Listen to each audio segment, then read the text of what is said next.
I want to be punched out of a warehouse and fly through space for 1,000,000 years. Bada bings, bada boops. That's all I gotta say. What's up, everybody? Welcome back to the channel and to another mix and production breakdown. Today we're gonna dive into the song Big Smoke by Damag3 and Noir Benny. I want big smoke, fuck a bitch that's better, like it and unloaded. Fuck with Betty, can't control it. It is the second release off of the Underrated Artist Season label. I was actually brought in on the last couple sessions for this to finish up the production and mix. They had already done a whole bunch of work. Amber went really hard on the drums and also the guitars that we're going to dive into a little bit later. Before we get into it, please like and subscribe to the channel. If you are digging the content, it really helps it out. Without further ado, let's dive in. On Damag3's channel, you can see across the bottom, they have a lot of processing going on, but honestly, most all of it is really just automated. We really are doing most of the legwork here on the Slate virtual mix rack. So we've got the virtual channel and EQ. We've got a couple compressors here with a little bit of a lift on the high end and then a de-esser after it. Tell them if they want me, come and get me. When you picking on the whiffer like a big man. Yo, tell them if they want me, come and get me. When you picking on the whiffer like a big man. So as you can see, the EQ is doing a lot with those lower mids. It's kind of scooping those out, but bringing out some of those high mids that really bring the presence forward. Also, both these compressors are doing a lot of work to make sure that vocal is right in your face. Once we get to the pre-chorus, we actually switch over to a different lead vocal for Damag3. This lead vocal is actually processed a little bit different. We have the glue compressor going on that is slamming the shit out of it. Let's check out what the glue compressor is doing. First with it off, then with it on. 10,000 hours left, I only put a few in. Rushing into war, bitch, I'm glad I'm here Putin. 10,000 hours left, I only put a few in. Rushing into war, bitch, I'm glad I'm here Putin. Again, really present, but different from the other lead vocals, so this switch up feels even more drastic than just the instrumental change. The other really cool element about this is the double that's going on. This vocal is coming in with spin happening and with this auto filtering also opening up. Check this out. It's a civil war and the hypocrites losing light. So we could have easily just kind of panned it around and add some distortion, but there's something really special about Clevgrand's spin. The amp is a really cool feature, being able to change the EQ, being able to change the drive of everything, and also the different room modes adds to the overall type of Leslie effect that these 4 different rotors are doing. When we blend those two together with the lead, it adds this really great energy that builds up to that first chorus. Flow, bitch, damage, that's a shoe in. It's a civil war and the hypocrites losing light. That moves us into the incredible chorus. The Damag3 went off on this. So many different vocal textures and layers that creates this really big group feeling, along with there being a massive gang of vocals that we'll dive into a little bit later. Without talking about this more, let's just listen. Got the motherfuckers up in distress. I want big smoke, fuck a bitch that's better, like it head on. I mean, seriously, come on. Listen to these hardcore vocals. They are just unbelievable. I want big smoke, fuck a bitch that's better, like it. You know, fun fact, I literally flipped my table over once I heard those. I was like, get the out of here with this. I've always wished that I could hardcore scream. I'm at shows and I'm like, let me just please try and do that. And I think I've done it for 10 minutes and couldn't speak for about a month. We have these gang vocals that are super destroyed. The Decapitator's pushing them pretty hard. They're a little bit further back in the mix. It's more of like a feeling than actually hearing everything perfectly. Got the motherfuckers up in distress. I want big smoke, fuck a bitch.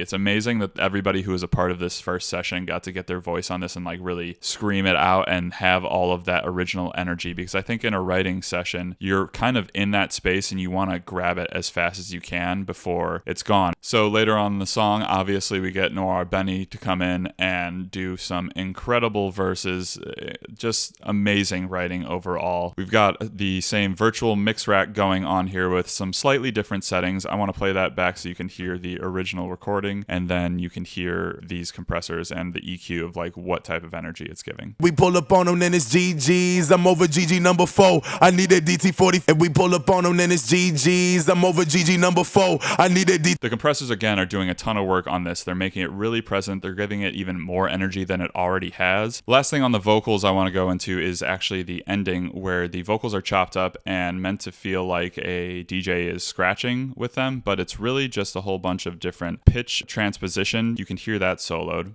Break K straight to the break K.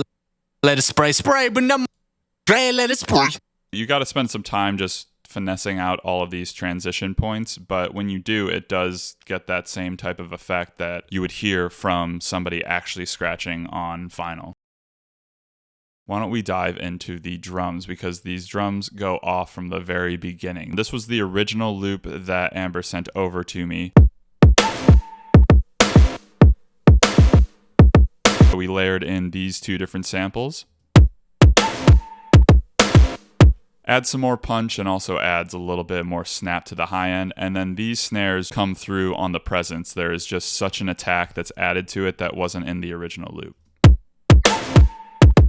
And then we get to the big old chorus because the drums were not big enough. We said, I want to be punched out of a warehouse and fly through space for 1,000,000 years. We added in some other drums that just add to the ambiance. They make everything sound way bigger. They don't add so much to the attack of everything because we don't need more of that. We want it to sound like people are literally bashing humongous things, full Slipknot status. I want 19 people on stage, and I want everybody in the crowd to also be hitting their huge own metal drums. It is perfect.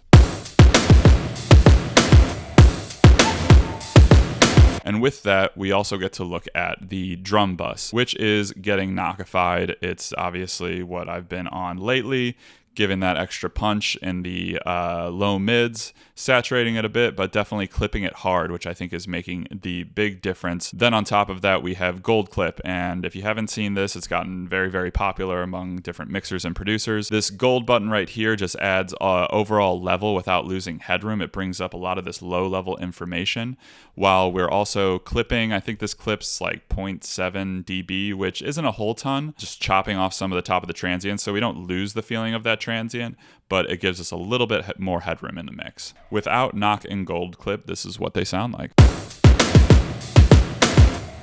And with them back on. So just a whole bunch more attitude, just really going for it. I feel like sometimes you'll see a production and things are like subtle and we're like, that. We are being very unsubtle. I want to be very unsubtle today, daddy. Give me less subtlety. You know what? You want to know an embarrassing story about me? I tried DJing when I was younger, and I thought that it would be really funny to call myself DJ Subtle T. I'll never forget that. I think I even have a banner at home. There's probably pictures of me as DJ Subtle T. And now I hope that people just call me that for the rest of my life because I unearthed that unfortunate memory that will never leave my mind. You're welcome. So we have two basses here. We got the live bass and we have the sub 37. Let's check out this bass first. It is going into the guitar rig, which isn't doing anything except for giving it that saturation. Then we've got a nice little EQ curve that is cutting off a lot of the low end so that we leave room for the sub 37. Then we got my favorite Renaissance axe. It makes me sound like I'm a better player when I play the bass or guitars. It just makes me sound better. And then we've got some micro shift going on to widen this baby out because we're not really worried about the low end kind of chorusing or anything like that. We just want to give it a lot of character on the outside. And then finally, it is being sidechained by the kick because why not sidechain everything by the kick? Sidechain your master from another kick, from another song. Do it 3 more times. All I want to hear is pumping. That's all I care about. Anyways, let's just hear the bass by itself.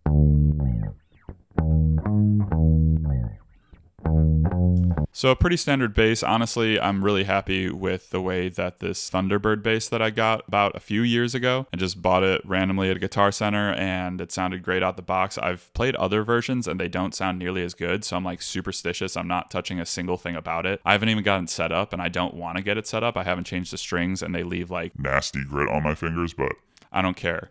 It just sounds great. It's got some nice thump to it, but we did process it in this way for the reason of just epic. This is with everything back on.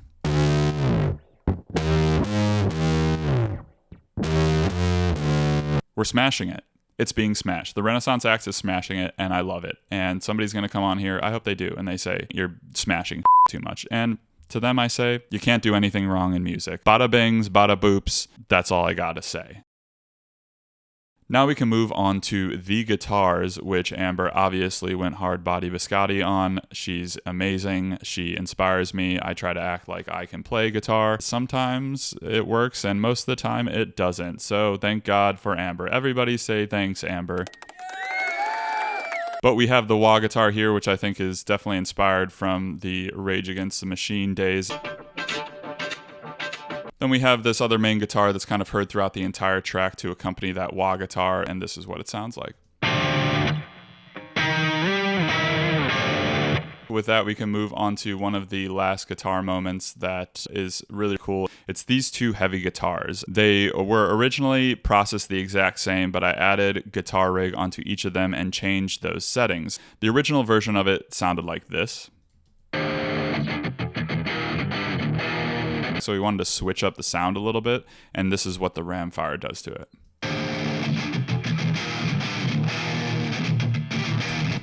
Adds a whole other type of distortion on it. Again, that scoop takes out some of the mids, but the highs really cut through a lot more. Then we have this second heavy guitar. This is what it sounds like without guitar rig. Here it is with guitar rig.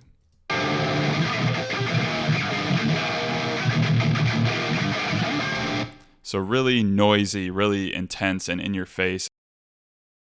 There's a break at the very first chorus where everything drops out and it's just vocals, and then we have this siren come in.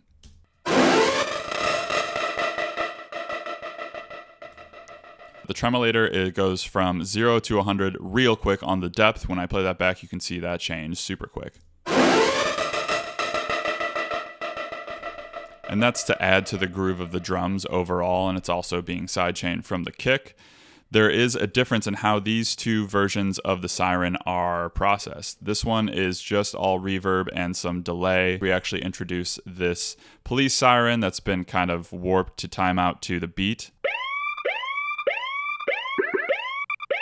The siren going down, up kind of feels like a really, really nice percussive element without actually adding more like transients or hits. The final thing that we're going to dive into is the mix/master bus. We've got the Dyne 1-3 going, which obviously I love using on the mix bus. We have the parallel mode on, but we are pushing this pretty hard and we're bringing up a lot of that compressed material. It's almost equal to the dry material as well. You can see how much of the dynamics are really being hit by this.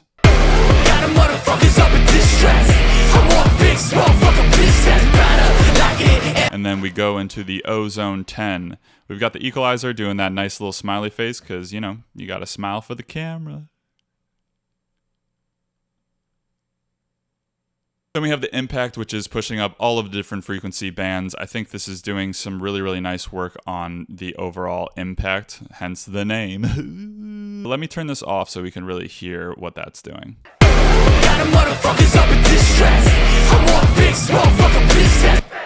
Here it is with it on.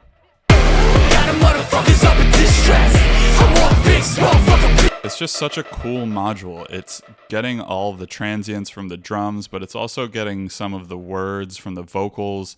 Just a whole bunch of different elements that make this piece like pop out even more. Then we got some imaging going on. I made it too wide because those wide guitars, but you know, sometimes it's just too wide. You gotta make it narrower. You gotta stop.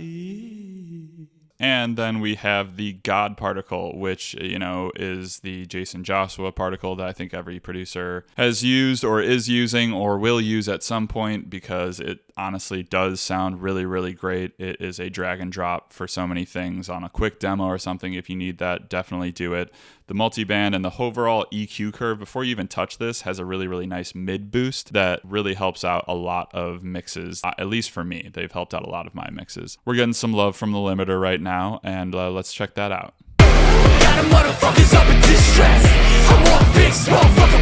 I mean, all these sparkly little things in the center.